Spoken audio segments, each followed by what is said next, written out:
안녕하세요. 지산튜브입니다. 모든 사람이 부동산으로 행복해지는 그날까지 지산튜브가 여러분과 함께 하도록 하겠습니다. 구독, 좋아요, 알람 설정은 컨텐츠 제작에 큰 힘이 됩니다. 최근 일부 법무법인이 계약 해제를 해준다고 하면서 수분양자분들에게 수수료를 요구하는 현장이 많이 늘어나고 있습니다. 특히나 과공급과 수요가 부족해서 어려움을 겪고 있는 현장에서 두드러지게 이런 현상이 나타나고 있습니다. 과거에도 계약 해제에 관련된 영상을 올린 적이 있습니다. 그때도 계약 해제가 현실적으로 매우 어렵다고 말씀을 드렸는데 영상을 못 보셨거나 어려운 상황이다 보니 그런 솔깃한 얘기에 혹하셔가지고 계약을 하시는 분들이 많이 있습니다.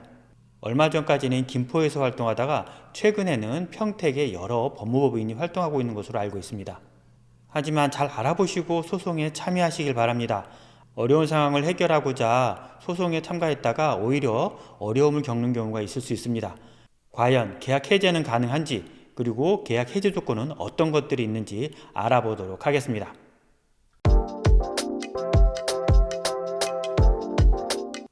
먼저 시행사를 상대로 소송을 하시게 되면 계약 해제 사유에 대해서 수분양자가 직접 입증을 해야 됩니다. 그리고 기간도 오래 걸립니다.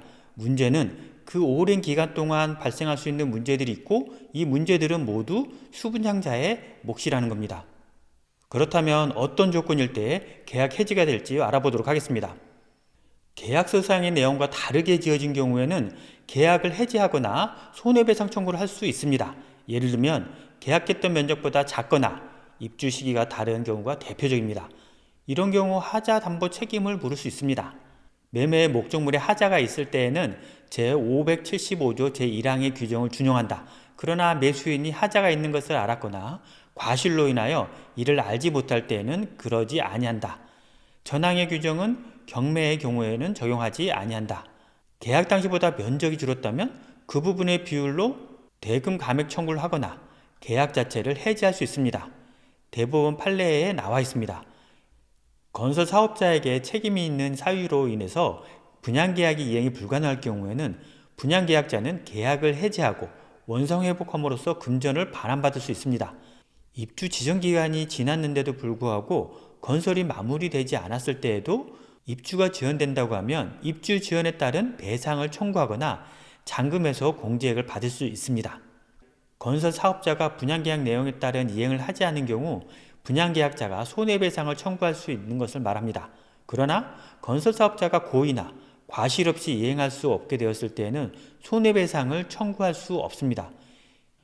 분양계약에서 계약자의 중대한 과실 없이 분양계약의 내용에 중요한 부분이 착오가 있는 경우에는 분양계약을 취소할 수 있습니다.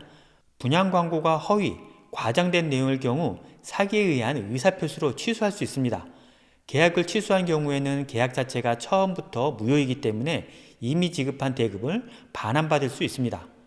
건설사업자가 분양계획 내용에 따라 이행하지 않는 경우 손해배상을 청구할 수 있습니다. 분양광고가 허위, 과장된 내용일 경우 광고에 대한 책임 있는 시행사가 원칙적으로 불법 행위에 대한 손해배상을 물을 수 있습니다.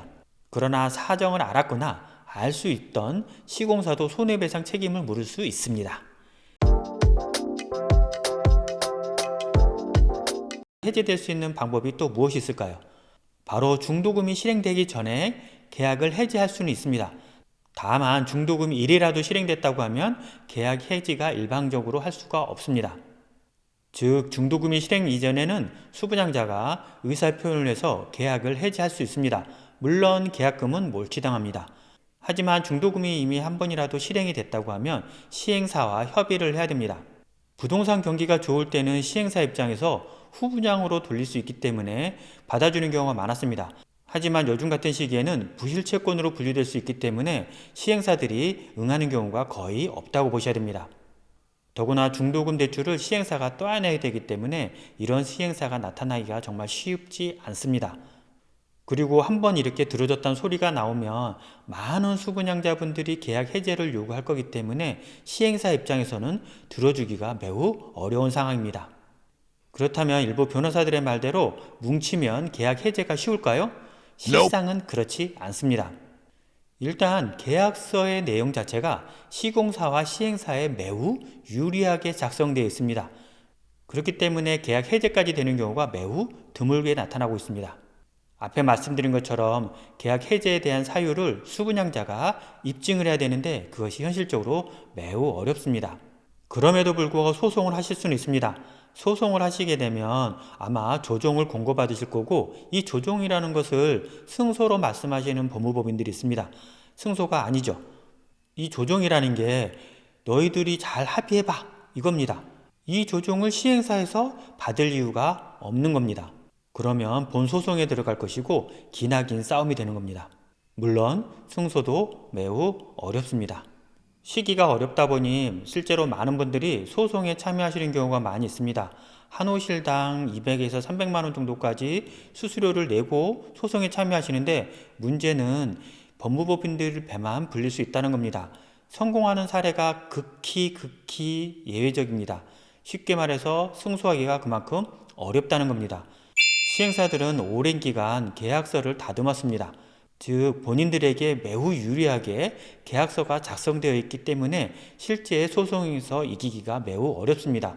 하지만 너무나 어렵다 보니 이런 소송에 참여하시는 분들이 많은데, 다시 한번 잘 생각해 보시고 많이 알아보시고 참여하시길 바랍니다.